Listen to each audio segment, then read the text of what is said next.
শুভ সন্ধ্যা বন্ধুরা। আজকে যেহেতু শিবরাত্রি, আমাদের মন্দিরের পুজো হচ্ছে। আমাদের যেহেতু শাশুড়ি মারা গেছে, আমরা তো পুজো দিতে পারবো না। এবার পুজোর দায়িত্ব আমার 4 ননদের ওপর। সে ননদরাই সবাই মিলে পুজো করছে। এবার পুজোয় বসবে রাত 9টার পরে, ব্রাহ্মণ আসবে, তারপরে হোম যজ্ঞ করে পুজো হয়।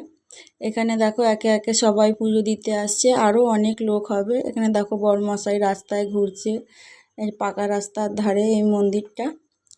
দেখো এখানে ঢাকি বসে আছে, ব্রাহ্মণ আসবে, তারপরে এরা ঢাক বাজাবে। এখানে অনেক লোক হয়, আস্তে আস্তে অনেক লোক আসবে। মন্দিরটা আরও ভালো করে সাজানো হয়। এবার যেহেতু কারো মন মেজাজ ভালো নেই, আমার শাশুড়ি মারা গেছে, এখনও 1 মাস হয়নি, যার জন্য সেইভাবে সাজানো হয়নি, ওই কোনো রকম একটু পুজো করা হচ্ছে।